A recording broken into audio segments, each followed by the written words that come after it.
And good afternoon. My name is Evan Weiner. My background is radio, television, newspapers, give a lot of talks.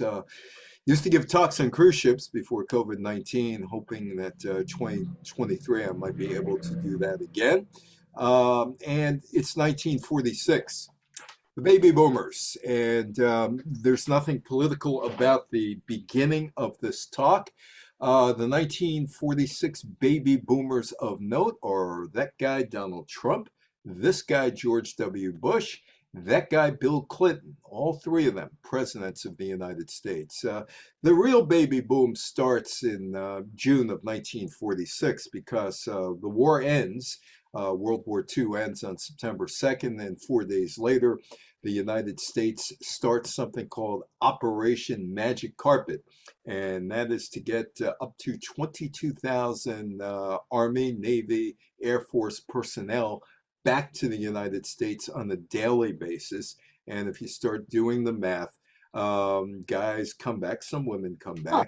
And if you do the math, 6 months later, you start seeing the graph go up and up and up and up. All thanks to something called Magic Carpet Ride. So I guess at the end of that flight, wherever you were, there was a Magic Carpet Ride. That's my mother-in-law in 1946. She had lost her husband on Christmas Eve, 1944, Louisbourg, I believe that's what it was called, the ship that was sunk. And it was buried by both the British government and the American government. In fact, the American government doesn't even talk about it very much, and it only was unearthed by a BBC commentary. And her husband lost his life on that night, Christmas Eve, in France, because there was nobody on the ship that was giving any orders to get people off the ship, and all the officers fled onto the lifeboats. But anyway, she's starting her life. She has a child that was born in June of 1945, and she's not the only one who's trying to restart her life in 1946. You have Stalin still on the world stage. You have Churchill, who is no longer on the world stage. You have Truman, who is on the world stage. You have the Nuremberg trials that are finishing up in Germany. And by the way, if I was live, I'd ask this question: how many Nazis were actually tried in Nuremberg? The answer is less than 2 dozen. War crimes against Tojo right there in Japan. Tojo and some others are facing war crimes. The Middle East, 1946, some major problems with terrorism in 1946. There was a Supreme Court decision. Long before there was Rosa Parks, there was Irene Morgan, and she was on the bus in 1944 and lost her seat and went to the Supreme Court to reclaim that seat in some manner. Dr. Benjamin Spock put out his book that year. I ask this question always when I am live, not on Zoom, of how many of you use that book? And most people say, yeah, we use that book. But you occasionally will get a woman or two saying, I didn't use that book. I had my mother. She knew more than Dr. Spock. So Dr. Spock had that. 1946, the NFL color barrier was shattered in Los Angeles. Take a look at that picture there. McDowell County, West Virginia. It's August 24th. On the left, there's a theater. Van Johnson is starring in Born for Trouble. There's traffic there. There are cars parked. The downtown seems to be rather lively. America is coming back to life in 1946. And on the other side, there is a theater. World War II is over. The American economy is shifting from wartime to peacetime, with millions of returning vets either looking for jobs or returning to school under the GI Bill. And again, when I'm live, I ask the people in the audience, how many of you benefited from the GI Bill? Some people are kind of reluctant because they're not sure. And then I ask, did a father go to school and being part of the military in World War II? Or did you live in a house In the New York area, it would be Levittown on Long Island, or Levittown in New Jersey, Philadelphia area, Levittown in Pennsylvania, or other planned communities like that around the country. And did they get a mortgage because they were a vet? And eventually, people, when they start thinking, say, hey, wait a minute, yeah, we did get the benefit of the GI Bill. That's the Studebaker plant in Indiana, the shift from tanks back to cars. There's a performer who I know, a guy by the name of Mark Preston, who was actually with the Leathermen, if you remember that group, and now is on cruise ships doing a lot of Leatherman material. And we're talking one day, and I said, you're from South Bend, Indiana? He said, yeah. I said, besides Notre Dame football, what do you do in South Bend? And he said, my grandfather, he was the driver for Old Man Studebaker. And I said to him, what kind of car was he driving? A Studebaker? He said, no, a Cadillac.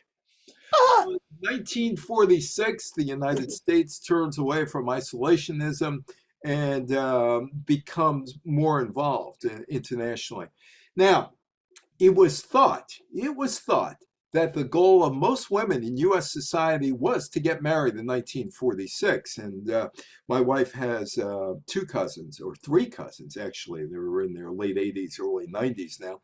And that was their goal, to get married. My mother-in-law, her goal was to get married. None of them wanted to go to college, even though they scored very high in their classes. And my mother-in-law graduated high school when she was 15. Most women were happy to be caretakers and homemakers, so it seemed. But it might not have been so it seemed, because there were a lot of Rosie the Riveters out there who were going back to the home and weren't too happy about that. Harry Truman was concerned that a sudden end to price and wage controls would result in a dramatic rise in prices and hurt the economy. He was under pressure from workers and business leaders to end wartime restrictions as quickly as possible. Truman reluctantly ended most price controls in the summer and all wage controls in November. The economy, well, might have been good, could have been better. The New York Mets announcer, Ralph Kiner, who I got to know, I covered sports in the 80s and 90s. One day we were talking, and somehow our conversation about Jackie Robinson morphed into workers being angry. They had come back from the war. They had did their job for America. They lived up to their bargain. They were going to defend America. They were going to beat the Nazis and beat the Japanese. But they came home and they found that, well, you know, the people who owned the businesses weren't basically ready to loosen the purse strings. The economy, 25% jump in overall consumer price index and greater increase in food prices. The decrease in purchasing power did not sit well with either consumers or organized labor. And Ralph Kiner, who was a player with the Pittsburgh Pirates in 1946, actually educated me about 25, 30 years ago about really what was going on after the war. And like I said, we got into this conversation first talking about Jackie Robinson, and Ralph was involved with what could have been the first players' strike in 1946. Auto workers, 1945 to 46, they go on strike. The strikes, 174,000 electrical workers in January, 93,000 meatpackers, January. 250,000 steel workers, mostly in the Pittsburgh area, January. 340,000 coal miners, April, mostly again in that Pittsburgh, West Virginia area. 250,000 railroad engineers and trainmen nationwide, that was in May. 120,000 miners, rail and steel workers in the Pittsburgh region went on strike December of 1946. The economy, people were buying less because of inflation, and they were earning less due to the end of double shifts and overtime hours that were common during the war. The response was a wave of strikes in 1946 for higher wages involving more than 4.5 million people. When the United Mine Workers struck, Truman ordered the federal government to seize control of the coal mines. When the National Railroad strike loomed, Truman threatened to do the same thing and even asked for the authority to draft striking railroad workers into the army. The economy, A bunch of guys on strike here. And again, it was Ralph Kiner, of all people, the Mets announcer, who actually told me a lot about what was going on in 1946. These actions cost the Democrats labor support. They allowed the Republicans to use the public's dissatisfaction with Truman's handling of the economy to their advantage. And the Republicans won control of both the House and Senate in 1946. Truman's conduct during the strikes produced a clamor among workers for the creation of a labor party. Except there's a problem with something called the Labor Party, at least in the United States, and at least in 1946, when people started looking under every rock for a communist. Union leaders didn't want to be associated with a Labor Party because the Labor Party meant communism, or at least the perception was that. And they prevented it from happening. And there is Ralph Kiner. And Ralph told me about the planned strike that the Pittsburgh Pirates players wanted to enact or wanted to go ahead with on June 6th. The Pittsburgh Pirates nearly became the first team in the 20th century to strike over working conditions. A Boston attorney by the name of Robert Murphy, and there's some irony in that because Bob Murphy was Ralph Kiner's longtime broadcast partner with the New York Mets, a different Robert Murphy, but Kiner was involved with two significant Robert Murphys. The players had just come home from World War II. As Kiner said, we bled for our country. Some of us never came back, and others, we were coming back after we lived up to our bargain. Kiner's Corner. There was a guy named Bob Murphy of the American Baseball Guild who organized the Players Union, and he picked the Pittsburgh Pirates as a place to start because Pittsburgh was a highly unionized city at that time. And there is Robert Murphy. We had a vote. We're going to go on strike on June 7th on the field, not play against the New York Giants. We had a vote whether or not we were going to unionize, and the vote failed. We ended up playing that game. It took a long time to unionize. One of the ringleaders against striking was this guy, Jimmy Brown. He was an infielder. And Pirates fans let Jimmy Brown know what they thought of him. Rip Sewell, the pitcher, the Ephus pitch, which he threw up there and came down. And Jimmy Brown led the anti-strike forces, and that side would eventually win out. Fans in the stands, many of them trade union members, booed the home side. Union toughs pushed around Jimmy Brown in the parking lot after the game. But Rip Sewell got a nice present from Major League Baseball Commissioner Happy Chandler. He got a gold watch, thanking him for playing. Gold watch was worth something. Meanwhile, take a look at this picture. It looks like Joseph Stalin, complete with pipe. Looks like putting a wrestling move on Winston Churchill. Looks like he's putting the claw on him. Well, the USSR, well, they were a significant factor in winning the war in Europe. In fact, there were many more casualties for the Soviet Union than there were for the Allies. And it was the Soviets that in 1942 and 1943 started breaking down the Nazis. Churchill was out of work. He was thrown out of office in July of 1945. Thank you for helping winning the war. Now hit the streets. So you got Churchill out there giving talks. You got Stalin out there giving talks. After the Allied victory, the Soviet Union had begun shaping Eastern Europe and its image, bringing the governments of many nations into line with Moscow. February 9th, the Soviet premier, Joseph Stalin, gave a speech in which he declared that war between the East and West was inevitable. Well, it came close in 1962 with the Cuban Missile Crisis, but there has never been a direct war between the Soviets or the Russians and the United States. It's just been a lot of proxy wars, Korea, Vietnam, Africa, among other places around the world. And right now, the Russians and the Ukrainians.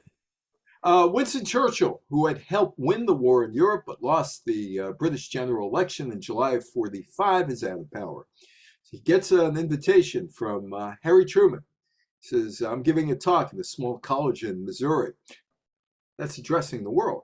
How'd you like to be there, and how'd you like to give a talk?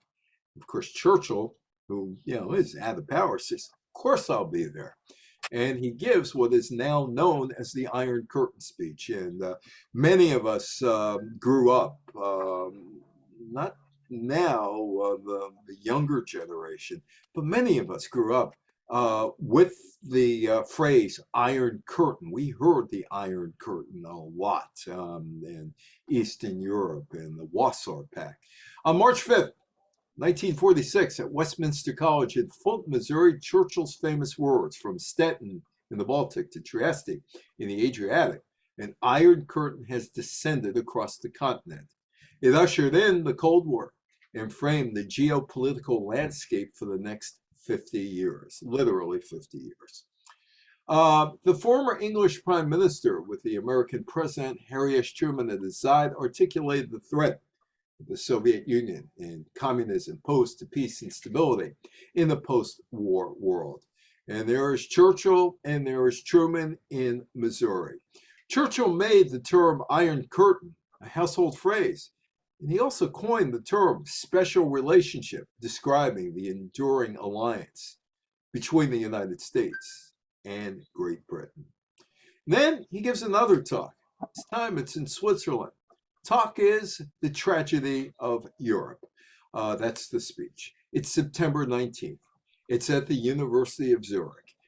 Churchill said, our constant aim must be to build and fortify the United Nations organization. Under and within that world concept, we must recreate the European family in a regional structure called, it may be, the United States of Europe. And the first practical step will be to form a council of Europe.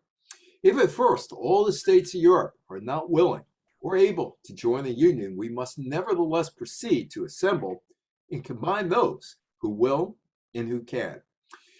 Meanwhile, in Germany, the Nuremberg trials, about 2 months ago, I was giving a talk in Scarsdale, New York, at a senior residence called the Ambassador, and I was giving the 1946 talk, or 1945 talk, I'm sorry, it was 45 talk. And it was about the beginning of the Nuremberg trials. And there was a man in there, about 95 years old, and he said, I was there. I said, you're the first person I've met ever who was at the Nuremberg trials. I think. I might have met 1 or 2 other people. He said, yeah, I was there. And I said, well, what were you doing there? And he said, well, I was in the army. We were checking, making sure Berlin was stable. And I just went there to watch it one day. And I said, what'd you think? And he said, it was an interesting process. The Nuremberg trials broke new ground in holding government leaders individually responsible for their aggression and slaughter of millions of innocents. In addition to establishing the offense of war crimes, it also produced the charges of crimes against peace, waging a war of aggression, and crimes against humanity. The best known of the Nuremberg trials was the trial of the major war criminals held between November 20th, 1945 and October 1st. Presumably that man was there somewhere in that more than 10-month period. There were prosecutors and defense attorneys according to British and American law, but the decisions and sentences were imposed by a tribunal or panel of judges rather than a single judge and a jury. And there is another picture of the Nuremberg trials. Adolf Eichmann was one of those who was supposed to be there, but he skipped town. The International Tribunal found all but 3 of the defendants guilty. 12 were sentenced to death. 1, Martin Bormann, in abstention. The rest were given prison sentences ranging from 10 years to life behind bars. 24 individuals were indicted, along with 6 Nazi organizations determined to be criminal. 1 of the indicted men was deemed medically unfit to stand trial, while a second man killed himself before the trial began. Adolf Hitler and 2 of his associates, Heinrich Himmler and Joseph Goebbels, committed suicide in the spring of 1945 before they could be brought to trial. Göring was brought to trial. 10 of the condemned were executed by hanging on October 16th. Hermann Göring, Hitler's designated successor and the head of the Luftwaffe, or German Air Force, committed suicide the night before his execution with a cyanide capsule he had hidden in a jar of skin medication. Well, where'd all the Nazis go if there are only 24 that are tried in Nuremberg? Well, they fled. They fled to South America. Some of them were taken in by the United States. Argentina, Ratlines, and Juan Perón. Don't cry for me, Juan Perón. Or Argentina. Well, I guess it wasn't Juan Perón, it was Evita Perón. Ratlines. Ratlines were a series of escape routes for Nazis and other fascists fleeing Europe in the aftermath of World War II. These escape routes mainly led to havens in Latin America, particularly Argentina, also through Paraguay, Colombia, Brazil, Uruguay, Mexico, Chile, Peru, Guatemala, Ecuador, Bolivia, as well as the United States, Spain, and Switzerland. Argentina maintained close ties with Germany and remained neutral for most of World War II. The Argentine President Juan Perón, secretly ordered diplomats and intelligence officers to establish escape routes, so-called rat lines, through ports in Spain, Spain being run by the fascist dictator Francisco Franco at the time, and Italy, to smuggle thousands of former SS officers and Nazi party members out of Europe. Joseph Mengele was one of the guys who was smuggled out. Perón had been drawn to the ideologies of Benito Mussolini and Adolf Hitler while serving as a military attaché in Italy during the early years of World War II. The Argentine president also sought to recruit Nazis with particular military and technical expertise that he believed could help his country, much like the United States, the Soviet Union, and England, who poached both scientists from the Third Reich, or all three poached scientists from the Third Reich to assist them in the Cold War. Adolf Eichmann escaped to Germans were way in on all of that. he ended up in Argentina, Adolf Eichmann. And I did a radio show in 1982 or 83. It was a show, it wasn't a radio show, it was a TV show that ended up on public access TV in New York with one of the guys who caught Eichmann. And I have the audio of it somewhere in the house that I got to listen back to. But it was intriguing listening to the story about how Eichmann was kidnapped on the street in Argentina in 1960. Perón. In Nuremberg at that time, something was taking place that I personally considered a disgrace and an unfortunate lesson for the future of humanity. It became certain that the Argentine people also considered the Nuremberg process a disgrace, unworthy of the victors who behaved as if they hadn't been victorious and deserved to lose the war. Perón wanted to start something called the Third Way. Don't go with the Soviets, don't go with the allies of the Americans. And he had major ambitions. Argentina was going to become a world power. So he had this thing called the Third Way, a path between capitalism and communism. His reforms started in 1946 after he was elected president of Argentina. Meanwhile, there's Douglas MacArthur and there is the Emperor Hirohito. What to do with Hirohito has become a problem for Douglas MacArthur and Harry Truman. Japan surrenders on September 2nd, 1945, and Hirohito is there. Now, Hirohito supposedly comes directly from God. And this is a problem if you execute Hirohito. Also, he's still extremely popular in the country, and the Americans are trying to convince the Japanese, look, all's forgiven right now. All's forgiven right now. But we need to go ahead, and you're going to be under occupation. And they didn't want any problems with occupation. On January 1st, 1946, Emperor Hirohito of Japan took to his country's airwaves and gave a speech. He basically declared himself a mere mortal. Mere legends and myths created the false conception that the emperor is divine. Hirohito led Japan into war against the United States, and there was a war with China in the 1930s that continued through World War II. General Douglas MacArthur and the Americans were now occupying Japan following the Japanese surrender in 1945. Hirohito and the nation's political leaders swiftly accepted a draft for a new Japanese democratic constitution produced by MacArthur's staff. Hirohito would remain a figurehead. His life would be spared. He would not face trial, but others would, the International Military Tribunal of the Far East. On January 19th, General Douglas MacArthur ordered the creation of the International Military Tribunal for the Far East. May 3rd, the prosecution opened its case charging the defendants with crimes against peace, conventional war crimes, crimes against humanity.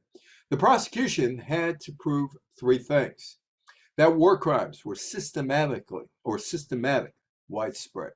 The accused knew that troops were committing atrocities. The accused had the power or authority to stop the crimes. The prosecutors presented their case for 192 days, finishing on January 27, 1947. 6 defendants were sentenced to death by hanging for war crimes, crimes against humanity, crimes against peace. 6 defendants were sentenced to life in prison. Hideki Tojo was a general in the Imperial Japanese Army who served as Japan's prime minister from 1941 to 1944, and he would be executed in 1948. The Middle East has never been solved. The problems of the Middle East, I should say, have never been solved. More than 100 years ago, this guy, Arthur James Balfour, was part of the English government. I have a friend, taught at Johns Hopkins University, got into the United States Air Force in 1965, a guy by the name of Robert Owen Freeman. He's written books about the Middle East. He was an advisor to some Israeli prime ministers. He also met with Arafat in Tunis, met with the Palestinians leadership. And Bob told me, he said, it's very simple. This guy screwed up, Balfour, because he promised everything to everybody and couldn't deliver a single thing. The Balfour Declaration, November 2nd, 1917, statement for British support for the establishment in Palestine of a national home for the Jewish people. It was made in a letter from Arthur James Balfour, the British Foreign Secretary, to Lionel Walter Rothschild II, Baron Rothschild of Tring, a leader of the Anglo-Jewish community. But things weren't happening. Things weren't happening. Again, Balfour made all these promises to all these people that he couldn't fulfill. There was no way he could fulfill it. There was a Jewish resistance movement that started during World War II. By the end of World War II, the conflict over Palestine gains momentum. As early as 1942, the Yishuv, the Jewish community in Palestine, had turned to the United States for support of a Jewish state in Palestine. Britain refused to change its policy of allowing no further Jewish immigration, despite hundreds of thousands of Jews languishing in Allied displacement persons camps. The British locked the gates to Palestine. British ships stopped ships and forced the refugees into camps they had established on Cyprus. Despite expressions of world outrage, the British interned more than 51,500 Jews who were desperately trying to get to Palestine. The Jewish resistance movement continues. And of course, there was that movie Exodus, which sort of covered what was going on. The Jewish resistance increased dramatically. The Yishuv gathered weapons for the war they knew was coming. Despite British intervention at every turn, the Haganah prepared for military conflict, hiding guns in kibbutzes and training volunteers in orange groves. As Menachem Begin in 1942, and here's the question: peacemaker or terrorist? What was Menachem Begin? You can put your answer in if you want in the comments, but was he a terrorist or was he a peacemaker? That's part of the complicated life of Menachem Begin. 1944, Begin had become the head of the Irgun. He escaped from the Nazis in Poland, and he was subsequently arrested by the Soviets but survived. When he arrived in Palestine, he declared armed warfare against the British. The Jews would have to kick the British out by themselves. Arab terrorism increased. The Irgun and the Stern Gang retaliated. The Irgun turned its forces against the British as well. In October 1945, the first big operation of the Jewish resistance movement took place. A Palmach force broke into a British detention camp where at least more than 200 illegal immigrants detained by the British. And then there was the terrorist attack on the King David Hotel, the King David Hotel bombing. June 29th, Operation Agatha. The British arrested the leaders of the Jewish Agency, the organization responsible for running the Yeshiva. This further radicalized the Jews. On July 26th, the Irgun, after first warning the British, blew up their headquarters in Jerusalem, located in the King David Hotel. More than 100 British, Arabs, and Jews were killed. In order to keep the peace, Britain had ordered more than 100,000 troops into the country. Their efforts were in vain. Arab snipers were killing people, Jews and British daily. The Stern Gang was making bombs regularly. The Irgun was attacking British supply lines, bases, and compounds. Those attacks would continue into 1947. Meanwhile, in India and Pakistan, well, it wasn't India and Pakistan at the time quite yet, there is independence. The formal process that led to Indian independence began with a report that the British government issued on May 16th, which recommended the formation of an interim government in India to devise a constitution as part of a process by which India would achieve independence from Great Britain. An interim government of India was formed on September 2nd, and this government would be recognized by the United States, which established diplomatic relations prior to formal independence, Indian independence. Meanwhile, they're not too happy over the areas that would become Pakistan. The 1946 elections resulted in the Muslim League winning 90% of the seats reserved for Muslims. It paved the way for Pakistan to become a nation. The Philippines became part of the United States in 1898, Spanish-American War. The United States beat Spain, remember the Maine, right? And ended up with territories such as the Philippines, Guam, Cuba, Puerto Rico. The United States would give up Cuba within 4 years in 1902, and eventually would give up the Philippines in 1946. They hang on to the other territories, Guam, where the first light of sun or first sunrise in the United States takes place in Guam, and also Puerto Rico is still around, and some other Pacific islands. The United States and the Philippines signed the Treaty of Manila, on July 4th, recognizing the Filipino independence from the United States. Well, the Vietnam War really starts in 1946. It might not have been a war had Harry Truman sat down with Ho Chi Minh, because September 2nd, 1945, Ho Chi Minh declared Declaration of Independence from Vietnam and included a lot of what Jefferson wrote. Oh, by the way, for the Declaration of Independence, by the way, you probably don't know this, but let's say Thomas Jefferson kind of pinched a few words from the 1652 Treaty of Barbados, like taxation without representation. I'm just pointing that out, that maybe, just maybe, Thomas Jefferson borrowed something, and Ho Chi Minh borrowed something from Thomas Jefferson and really borrowed it from the Barbadians. Anyway, the first Indochina War, known as the Indochina War in France, or as the anti-French resistance war in Vietnam, began in French Indochina December 19th.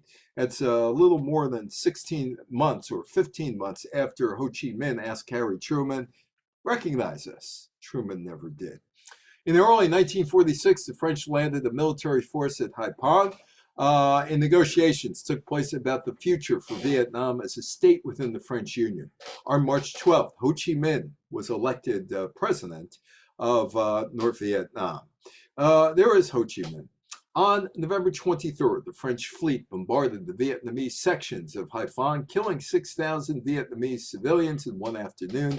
The Viet Minh quickly agreed to a ceasefire and left the cities. Hostilities break out again in December between the Viet Minh and the French in Hanoi. Ho Chi Minh is evacuated from the capital, ends up in a remote forested and mountainous area or areas of Vietnam. Guerrilla warfare ensued, with the French controlling most of the country except for far-flung areas. The United Nations opened up its doors in 1946. It held its first meeting in January.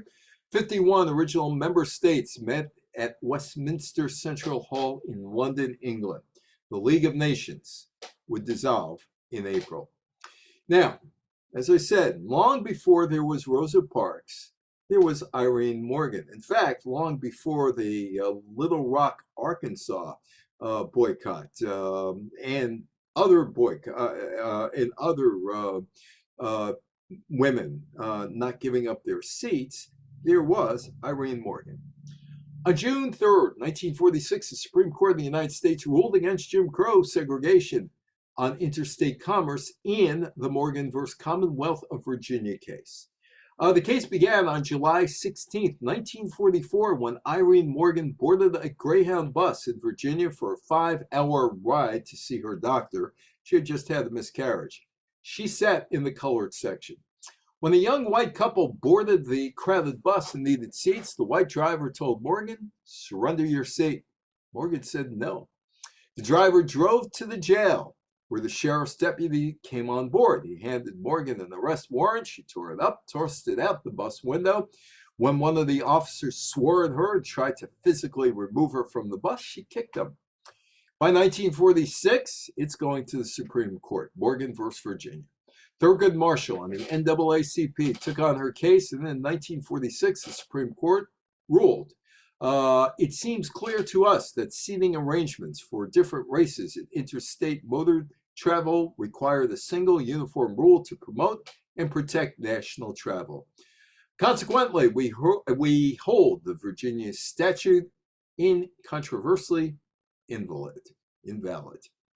Okay, Martin Luther King, college student, sends a letter to the newspaper, kicking up the dust.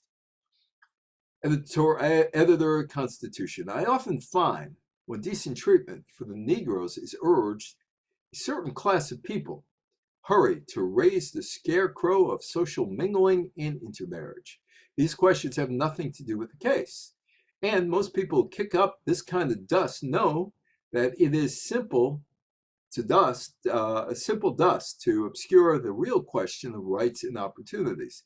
It is fair to remember that almost the total race mixture in America has not come at Negro initiative, but at the acts of those very white men who talk loudest of race purity.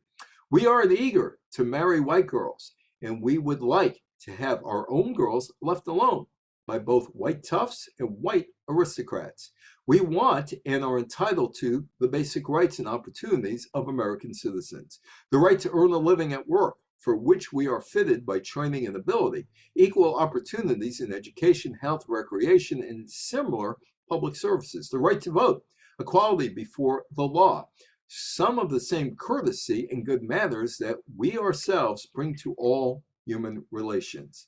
M.L. King, Jr., Morehouse College. He's 17 years old. What prompted him to write this as a 17-year-old? Well, Maceo Snipes returned home to Taylor County, Georgia after serving in World War II, and he's killed in July 1946 when 4 men shot him outside a relative's home. Snipes was murdered after voting in the statewide Democratic primary election for governor. And there is Martin Luther King, about 17 years old in this picture. Shortly after, a young King, 17, a student at Morehouse College in Atlanta, wrote a letter that was published in the Atlanta Constitution, now the Atlanta Journal-Constitution. He was looking for civil rights reform. It's believed the letter was prompted by the killing of Snipes and the lynching that same summer of 2 black couples, George and Mae Murray Dorsey and Roger and Dorothy Malcolm, all killed by a mob at the Moores Ford Bridge between Monroe and Watkinsville, Georgia. Harry Truman is beginning to think about the civil rights movement. And in 1946, he decides we need a presidential commission to look at civil rights. The President's Commission on Civil Rights Committee was created by Executive Order 9808, December 5th, and was instructed to investigate the status of civil rights in the country and propose measures to strengthen and protect them. Truman said, I want let's start this again. I'm quoting Harry Truman. I want our Bill of Rights implemented, in fact. We've been trying to do this for 150 years. We're making progress, but we're not making progress fast enough. Well, the Red Scare. The Red Scare starts in earnest in 1946, although communists in Hollywood go back to the 1930s. But this guy, Billy Wilkerson, he adds gasoline to the fire. He is the publisher of the Hollywood Reporter magazine. In July, Billy Wilkerson of the Hollywood Reporter, the owner, the editor, and publisher, started to expose communists working in Hollywood. He would name alleged Reds in his Trade Views column and expose this lurking menace. On July 29th, Wilkerson published a Trade Views column that included the names of Dalton Trumbull, Howard Koch, Ring Lardner, I know two of Ring's kids, Rex Lardner, they were in the TV business, Rex Lardner, who is in Chicago or was in Chicago, and Michael Lardner, who's out on Long Island, who is the head of Sports Channel. And 9 other Hollywood players the editor branded as communist sympathizers. Wilkerson ruined lives. But he wasn't the first one who went looking for communists. This guy went looking for communists. 1941, Walt Disney. See, there was a strike at his studio, and he starts to say that some of his former animators are communists. And he said that the Screen Actors Guild was a communist front. And the 1941 strike that hit his studio was a communist plot. Calls up J. Edgar Hoover at the FBI, says, hey, you know, there are communists here. Nothing ever happened. Benjamin Spock, baby and child care. Some of you probably used it. I know I had kids in 83 and 85. We had the book around, and the book is still around.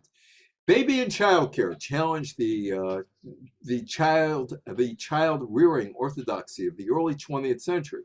That baby should be fed according to a tight schedule, and that showing them too much affection made them weak and unprepared for the world. But no, Spock didn't agree with that. You know, hey, feed the babies when you want or when they want to eat, and show them some affection. Spock encouraged a more gentle approach to bringing up children. Told parents to trust their own instincts and common sense. So much so that one woman told me I would never read that book. I had my mother. She knew better. She might have. The Modern Era of Football. That's an ebook that's out there in case you're interested. Apple Books and Nook and a bunch of other books. I can't think. Kobo is another one in case you're interested. It's $3. Anyway, America's Passion: How a Coal Miner's Game Became the 20th Century, or the NFL in the 20th century. After the war, the National Football League faced challenges. There was a new league, the All-American Football Conference, with its 8 franchises. The All-American Football Conference was organized by the Chicago Tribune sports editor, Arch Ward, also came up with the idea of baseball's All-Star Game. And it had teams in New York, Brooklyn, Buffalo, Miami, Cleveland, Chicago, San Francisco, and Los Angeles, set to kick off in 1946. Don Amici was one of the investors in the Los Angeles Dons football team, and so was Bob Hope, as a matter of fact. The Modern Era of Football started as the war ended. National Football League had 10 teams: Boston, the New York Giants, Philadelphia, Pittsburgh, Washington, 2 Chicago teams, Detroit, Green Bay, Los Angeles. Something else would change. The breaking of the color barrier. That is Woody Strode. That is the movie Spartacus. Behind Woody Strode is Kirk Douglas. Somewhere behind them is a guy by the name of Bernie Schwartz, the most famous alum of Seward High School, Lower East Side, Manhattan, New York City. Woody Strode became a name acting, but Woody Strode was a pioneer. Cleveland Rams owner Daniel Reeves loved L.A., saw gold, telling the Associated Press in 1946, I believe it will become the greatest professional football town in the country. Kind of wrong. There was no NFL team in Los Angeles between 1995 and 2016, 21 years. Reeves also thought that Dallas would be a good fit for him, except the Jim Crow problems, so he didn't go there. Daniel Reeves moved the Cleveland Rams to LA in 1946 under the condition he hires Negro players as part of the lease agreement with the Los Angeles Coliseum. It's very complicated as you look at Reeves there on the right. NFL owners were concerned about travel costs and initially voted against Reeves' proposed move. Reeves responded by threatening to remove his team from professional football altogether. And you call this a national league? Well, you can consider the Cleveland Rams out of pro football. Washington is up for sale allegedly today. Daniel Snyder is looking at maybe getting as much as $6 billion for his team in Washington, and he's leaving. No major league franchise in any sport had ever called the West Coast city home before. Air travel was still in its early stages, and Los Angeles was 2,000 long, hard land miles away from the nearest NFL city, Chicago, as you probably heard in the song Route 66, because you went from Chicago to Los Angeles more than 2,000 miles away. Bobby Troup wrote that in 1941. There was a strong tradition for college football in Los Angeles, but no tradition at all for pro football. In the 1920s, the Los Angeles Coliseum Commission banned all pro teams from using its stadium. So color barrier is broken in 1946, but could it have been done earlier? And why was there a color barrier in the first place? Well, Daniel Reeves agreed to hire Negroes as part of the agreement to move to the Los Angeles Coliseum, despite other NFL owners' opposition, including the former Boston, now Washington owner, George Preston Marshall, who was an out-and-out racist and told you he was a racist. Reeves hires Kenny Reeves and Woody Strode. Washington is past his prime. His big days were college football back 38, around there, and he would have been a great player in 1939 for the NFL had they hired him. But the NFL had a color barrier between 1934 and 45. Getting a lease from the Los Angeles Coliseum would change the leagues. Some owners, like Marshall, were against that. There was a guy by the name of Haley Harding, former athlete, turned journalist, and he turns up the heat. He's the sports editor for the Los Angeles Tribune. And he gets onto his platform and outlines how the Coliseum was funded by public funds and that that stadium could never be used by a segregated team. He explained to the owners and commissioners and the public that in LA and other parts of the West, they didn't see black and white differences the way some of the country did in the South. He noted that blacks had served in World War II. And again, when I got into that conversation with Ralph Kiner about Jackie Robinson, who, by the way, played in Montreal in 1946, he said it was only a matter of time before Negroes came into Major League Baseball. They died for the country. They died for the country. How do you keep them out of Major League Baseball? Anyway, and that the blacks had been key to much of the war preparation that had taken place in Los Angeles. They helped build and helped fund the Coliseum, and that it was singularly strange that no NFL team had signed a player like Kenny Washington, and there is Kenny Washington. Kenny Washington, Woody Strode, with the National Football League's Los Angeles Rams, became the first two Negroes in the league since Joe Lilliard suited up for the Chicago Cardinals on December 3rd, 1933. The NFL denied it had a color barrier. Players just weren't good enough, but George Preston Marshall apparently was the lead owner to get African Americans or Negroes out of the league. Marshall hired his first African American player in 1962 after the Kennedy administration said you can't play in our new stadium in Washington and make more money because it's an equal opportunity employment situation. Marshall acquiesced to Kennedy. NFL owners systematically removed players from the league over an 8-year period. Lilliard and the Pittsburgh Pirates player Ray Kemp were the last two Negro players on rosters in the NFL during 1933. Strode and Washington's teammates never accepted them. Meanwhile, in the new football league, the All-American Football Conference, I once interviewed Paul Brown and asked him about this. He said, color didn't matter to me. Purple chartreuse, white, black. If they could play, they were on my team. And there he is with Marion Motley. Bill Willis and Marion Motley were hired by Paul Brown and the Cleveland Browns. They became teammates and lifelong friends. They endured taunts, racial slurs, dirty play from opponents on the field. Brown kept them home from a game in Miami. Cleveland was supposed to play in Miami in 1946 because of death threats. But their teammates welcomed them. Oh, another one of my ebooks about the early days, complete with interviews of the National Basketball Association. The early days, kind of strange. The Basketball Association of America, which became the National Basketball Association, anyway, in 1946, had a league. No Negroes allowed.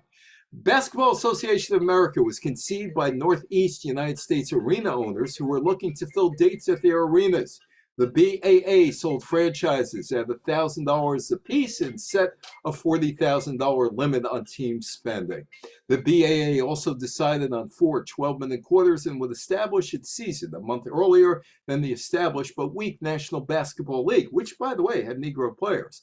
BAA owners could not name their teams after companies like the Fort Wayne Zoller Pistons in the NBL, setting it apart from the NBL. And it starts on November 1st, 1946 in Toronto.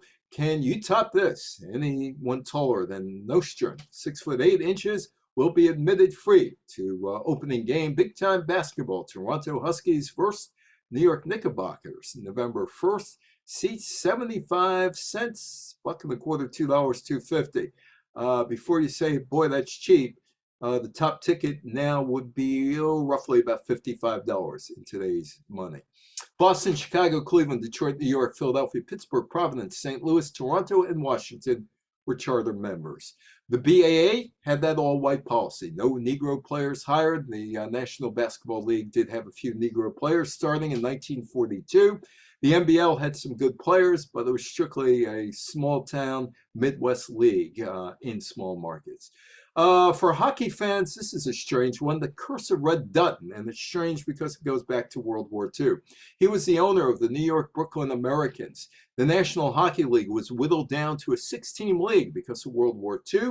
The Brooklyn Americans franchise, which played at Manhattan's Madison Square Garden, didn't have enough players in 1942. And they said, look, we're going to suspend operations till after the war. We're going to get this arena built in Brooklyn, and that would be it. But the Madison Square Garden people said no. The NHL retired the franchise, and Dutton put a curse on the Rangers, saying that during his lifetime, the Rangers would never win a Stanley Cup. And guess what? They didn't. Martin and Lewis formed in 1946. They were introduced in the Manhattan Street, on the Manhattan Street in March of 45. They became friends. Late July 1946, Jerry was booked to play the Club 500 in Atlantic City, New Jersey. Singer named Jack Randall was scheduled to appear with Jerry, but never showed up. So Jerry tells Paul Skinny DeMano, I got a friend here. We fool around on stage. We do funny stuff. Dean, unemployed, flew down there. July 25th, Ding sang a few songs, went off stage. Jerry did his record act, went off stage, and Skinny DeMano wanted to know, where's the funny? Where's the funny stuff? You better have some funny stuff the next show or else. Well, they both needed the gigs. They needed to eat. Dean and Jerry were starving. They told the busboy, bring us back some pastrami sandwiches and some sodas on the pastrami sandwich wrappers. Jerry started writing the genesis of the Martin and Lewis act. It was about slapstick and comedy. His idea, put together a handsome, confident man with a monkey. They were known as the monkey and the organ, or the organ grinder and the monkey. The rest, of course, is history. Live from Wanamaker's, a store in New York, it's Dumont TV. Dumont comes on September 15th, beating out NBC and CBS. They are the first TV network on the air in the U.S. Dumont. September 15th, they begin Broadcasting. October 2nd, their first show, Fairway Hill, is on. But the longest running show from at least 1946 till its end was the Gillette Cavalcade of Sports on NBC, 14 years. Copying machine, Chester Carlson, 1938. What you'll find, all these things were put together in 1938 and didn't start till 1946. October 28, 1938, Chester Carlson wrote the numbers and words 12, 22, 38 Astoria on the microscope scope slide. Then he rubbed a cotton handkerchief on the zinc plate with a sulfur coating, applied the static charge. Within, and there were some more manipulations, and he managed to make the first photocopy. He claimed the patent, did nothing with it for 8 years. 1946, there was an agreement between Carlson, the Hadloyd Company, and Battelle, to start making these machines. Cannes Film Festival started in 1946. It was supposed to start in 1938. But the war started. The festival was relaunched in 1946. 21 countries presented their films at the first Cannes International Film Festival at the former Casino of Cannes. It's a Wonderful Life, Frank Capra's film, considered his best film, released in 1946, based on a book called Greatest Gift, based on Charles Dickens' Christmas Carol. The film stars James Stewart as George Bailey, a man who's given up his personal dreams in order to help others in his community. He thinks about suicide. On Christmas Eve, a guardian angel comes. Wonderful Life received mixed reviews and was unsuccessful at the box office. Tide was invented. Tide officially became available. The Wash Day Miracle, Tide, along with the invention of washing machines, changed the way households did laundry. By reducing the manual labor required to do laundry, it freed up hours from household chores. The Mensa Society started. It was Roland Beryl and Lancelot Ware. It sounds like a guy would start the Mensa Society. Lancelot. It was created with the intention of providing a nurturing and exclusive club for some of the most intelligent people in the world. The only requirement for membership was you had to be in the top 2% of IQ in the world. Tupperware, also invented in 1938. This was 38. Earl Tupper made this thing out of plastic. It becomes an alternative to storing food, weighs less than glass, and it doesn't break. Not popular in stores. People don't know what to do with it. Sunscreen started in 1938 as well. Franz Greta, Swiss chemist, gets a sunburn. While climbing a mountain in Austria, decides to create a sunscreen. 8 years later, he releases Glacier Cream, still sold today under the name Pins Bun. You can buy it. The bikini, it's an itsy bitsy polka, well, I don't know if it's polka dotted bikini that she wore for the first time today. Well, actually, she didn't. That song came out in 1960. July 5th, the French designer Louis Riat unveils a two-piece swimsuit in Paris. The Parisian showgirl Micheline Bernardini modeled the new fashion, which Riat dubbed as the bikini, named after the Bikini Atoll, which was blown away earlier that week by a U.S. atomic test. The 1946 legacy, Rudolf Hess, Adolf Hitler's former deputy, committed suicide on August 17, 1987. He was the last surviving member of the Inner Circle and the sole prisoner at the Spandau prison since 1966. The prison was demolished in 1987. Americans would see economic prosperity. Soviet Union collapsed 1991. French pulled out of Indochina in 1954. U.S. would start really aiding South Vietnam in 1955. Civil rights movement kicked into action in the mid-1950s, led by the Reverend Dr. Martin Luther King Jr. Civil rights bill was passed in 1964. 2018, the FBI and the Georgia Bureau of Investigation officially closed the case of the last mass lynching. Law enforcement authorities never charged or convicted anyone in the deaths of Roger Malcolm, Dorothy Malcolm, George Dorsey, and Mae Murray Dorsey. This year, a lynching bill was finally signed into law, and there's Emmett Till in the background, and Bobby Rush from Illinois. March 29th, 2022, President Joe Biden signed the bill into law, making lynching a federal hate crime more than 100 years after the first such legislation was proposed. The House of Representatives, 422 to 3, said yes. 8 members did not vote. The Senate passed it by unanimous consent. 3 House Republicans, Thomas Massie of Kentucky, Chip Roy of Texas, and Andrew Clyde of Georgia voted against the Emmett Till Anti-Lynching Act of 2022.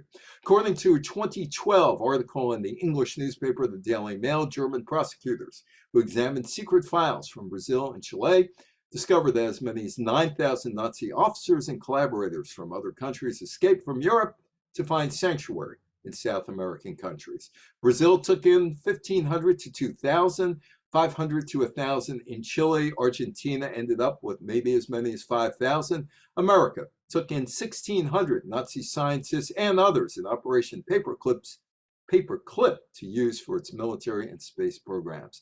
There is Eichmann, the Nazi SS lieutenant colonel who masterminded the transportation of European Jews to concentration camps. He was in Argentina in 1960 when he was kidnapped by Israeli agents. He was sentenced to death by an Israeli court in 1961, hanged in 1962, his ashes scattered over the Mediterranean. There is Anwar Sadat, there is Menachem Begin, Jimmy Carter, Camp David Accords. Israel became a country in 1948. Begin became the Prime Minister of Israel in 1977. The Camp David Accords were a pair of political agreements signed by Egyptian President Anwar Sadat and Israeli President Begin on September 17, 1978.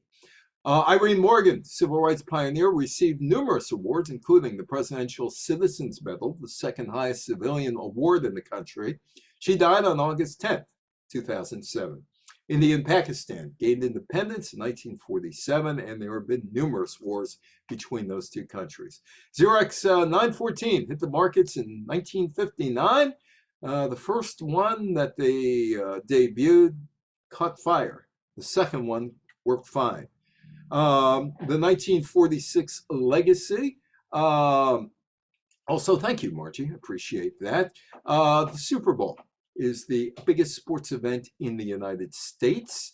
And the National Football League is the most successful sports group in the United States, taking in billions of dollars in annual revenue. Took in 3 All-America Football Conference teams in 1949. The National Basketball Association is a global entity, taking in billions of dollars in annual revenue. The BAA and the NBL merged in 1949. The NBA hired Negro players in 1950. Red Dutton died in 1987. The New York Rangers won the Stanley Cup in 1994. The bikini, it took a long time before it became a thing in America. Neiman Marcus buyer classified the bikini as a big thing in 1960. Brian Hyland also had a hit that year with the song Itsy Beanie, Itsy Bitsy Teeny Weeny Yellow Polka Dot Bikini. That she wore for the first time today. Martin Lewis, the hottest act in America, showbiz act in America in the 40s, early 50s. Highest paid showbiz act in 1951. They split in 1956. It's a Wonderful Life, one of the greatest films of all time. Dumont folded in 1955. Some of its sports properties ended on other networks. CBS and NBC are pieces of larger media companies today. The Hollywood 10, cited for contempt of Congress. 1948, each man found guilty and sentenced to spend a year in prison and pay a $10,000 fine. Billy Wilkerson's son, W.R. Wilkerson III, in 2012 apologized for his father's attacks and ruining lives. Dr. Spock's book, only second to the Bible in sales in the United States. 50 million copies have been sold, 40 languages. It's still in print. Oh, he was an anti-Vietnam War demonstrator. Sunscreen and Tide are still around. In the 1946 legacy this year, the Forgotten Four, Marion Motley, Woody Strode, Kenny Washington, Bill Lewis, who reintegrated Pro Football in 1946, selected to share the Pro Football Hall of Fame's Ralph Hay Pioneer Award during the August 2022 Enshrinement Week. Well, thanks so much for putting up with me, and thank you for staying here. Any questions, any comments? The floor is all yours.